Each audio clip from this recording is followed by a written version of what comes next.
Bonjour à tous, alors aujourd'hui je vais vous présenter une éleveuse, Rebecca. C'est une éleveuse qui élève les agneaux présalés du Mont-Saint-Michel. C'est un AOP, un AOC, c'est pour moi le meilleur agneau du monde. On va découvrir ça tout de suite.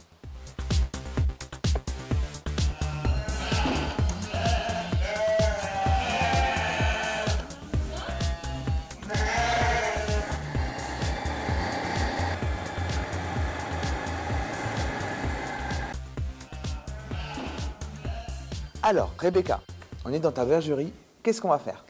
Alors, tu as des agneaux qui viennent de sortir de l'herbu, et donc on va s'occuper d'eux. Donc on va nettoyer les auges, et après on va leur mettre des céréales, et on va leur redonner du foin, et voilà.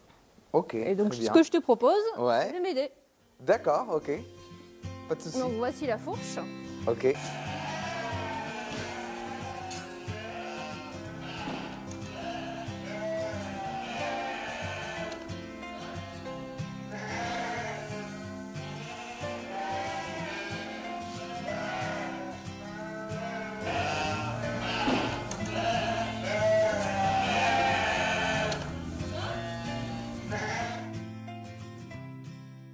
Rebecca, alors ici nous sommes dans les prés salés de la baie du Mont-Saint-Michel, donc on est sur le territoire de l'AOP. Alors est-ce que tu peux nous expliquer un petit peu la particularité, le goût, la saveur des agneaux et le terrain où on est? Oui. Alors comme tu vois, les moutons pâturent sur des zones avec une végétation spécifique. Donc c'est une végétation qui est halophile parce qu'en fait ces zones sont recouvertes régulièrement par la marée. Donc ça donne des plantes qui ont un petit goût de sel. Celle qui est plus connue, c'est la salicorne, mais la base de leur alimentation, ça va être la puccinelli, l'obione, les asters. Et donc en fait, ils vont passer leur journée à pâturer donc, dans ces zones-là. Donc pour qu'un agneau soit en AOP présalé, il aura passé un minimum de la moitié de sa vie sur l'herbu. Et là, ce que tu vois ici, là, c'est les mères, donc c'est les brebis, qui sont aujourd'hui donc en phase plutôt de reproduction. Donc il y a les brebis et il y a les béliers. Les béliers, oui. Donc là j'ai fait les échographies il y a 2 jours. La plupart des brebis sont déjà pleines donc pour des agnelages qui vont se passer en janvier. C'est super intéressant, c'est riche. Ça change des élevages, on va dire, conventionnels, où les agneaux ils sont que enfermés. Ouais. On leur donne des céréales, là ça change, c'est vraiment beau à voir. Puis tu as une odeur marine. Oui, en plus, en fait, le mouton, bon, il est présent dans la baie du Mont-Saint-Michel depuis très très longtemps. Il parle du XIIe siècle à peu près. Et en fait, la présence de moutons ici est très utile pour l'environnement. Si on enlève les moutons, en fait, les herbes deviennent trop hautes et à ce moment-là, les oiseaux ne viendraient plus. Donc en fait, l'objectif aussi de maintenir l'élevage de prés salés dans ces zones-là, c'est d'avoir vraiment un habitat qui corresponde aussi aux oiseaux. Très bien. Et donc, en fait, contrairement à d'autres zones, ici, je veux dire, les ornithologues, les passionnés de nature, les éleveurs, les chasseurs aussi, bon, ben, tout le monde trouve que les moutons ont leur place et au contraire, qu'ils ont vraiment un rôle à jouer. Donc, en fait, c'est un écosystème. C'est un écosystème et d'ailleurs, le travail en fait, des éleveurs est reconnu au niveau des autorités parce qu'on a aussi des aides par rapport en fait, à la pâture de toutes ces zones-là. C'est un métier qui nécessite de la passion parce que tu y passes du temps et des heures, c'est vraiment du temps de surveillance. Et voilà. Mais quand regarde-les là, si elles sont pas belles, mais bêtes. Alors nous, c'est vrai qu'à travers l'AOP, c'est vraiment, on a un produit qui est quand même très, très haut de gamme dans le sens où vraiment on s'astreint à des critères très très rigoureux et donc on a vraiment, on va dire, le top de la qualité. Et c'est vrai que le goût est fin. C'est très très fin. Alors c'est vrai qu'on dit souvent que la meilleure façon de manger de l'agneau de présalé, c'est de rien rajouter en fait. C'est un peu d'huile d'olive, un peu de sel, et c'est tout en fait pour vraiment sentir le goût de noisette de la viande et le côté juteux.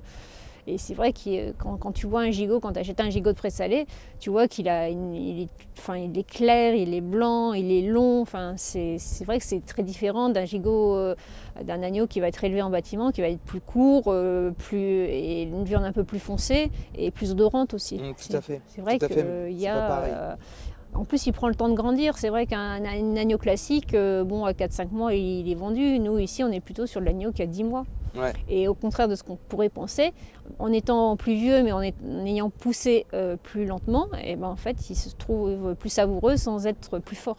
Pourquoi l'agneau présalé du Mont-Saint-Michel AOP est plus cher qu'un agneau classique, on va dire?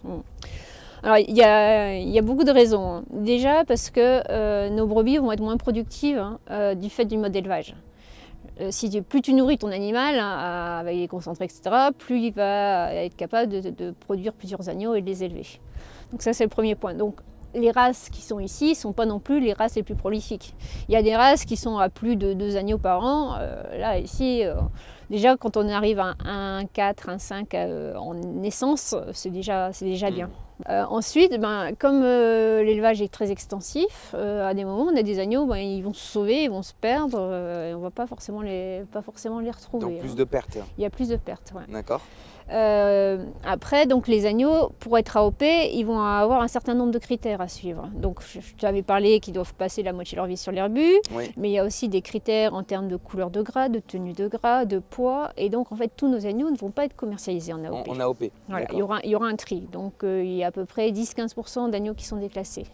Et les déclassés, ils passent ils passent en classique, voilà. Du coup, c'est une grosse perte qu'on a du coup en équilibre. Donc pour nous, c'est une grosse perte. Donc si tu veux, le fait qu'on en produise moins, qu'on en ait une partie qu'on ne puisse pas vendre, et ben en fait, le prix, on va dire, qui correspond à notre travail, il est effectivement plus élevé que l'agneau conventionnel. Je veux dire, il n'y a pas d'éleveurs de moutons qui ont des petits parcs, qui passent 1h30, 2 heures, 2 fois par jour à faire le tour de leur troupeau. Dire, ils ont un parc de 10 hectares, il est clos, il est droit. Enfin, s'il y a une zone dangereuse, c'est limité. Ici, en fait, ça se voit pas beaucoup, mais il y a plein de trous, il y a plein de criches. Donc, on a pu voir quand on a marché tout à l'heure, les familles gamélées, c'est sûr. Mais il y en a, c'est 1 mètre de profondeur, avec 50 cm de vase. Et donc, si tu les longes pas d'un bout à l'autre, tu peux avoir une bête qui est dedans, elle s'en sortira pas toute seule. Donc, c'est énorme, c'est quand même 2 fois plus de travail. Et d'ailleurs, quand on rencontre d'autres éleveurs de moutons, qu'on les emmène un peu, ils disent « Oh là là, je pourrais pas !» Il y a trop de travail, Et je pourrais pas. Et des fois, c'est aussi ne pas pouvoir assumer le stress aussi, parce qu'en fait, tes animaux peuvent se sauver. S'ils vont trop loin, ils vont à la mer. Là, ce soir, ils annoncent une tempête. Enfin, il y a quand même des facteurs que tu maîtrises pas. Et tu peux pas les rentrer comme ça tous les soirs à la bergerie. Enfin, voilà, il y a beaucoup de paramètres que tu maîtrises pas et qui rendent l'élevage plus compliqué. Rebecca, merci d'avoir répondu à mes questions. De rien. On continue à travailler? On va voir le mouton. Allez.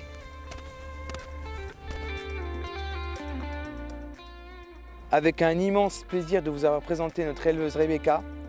On se retrouve très vite pour un prochain reportage.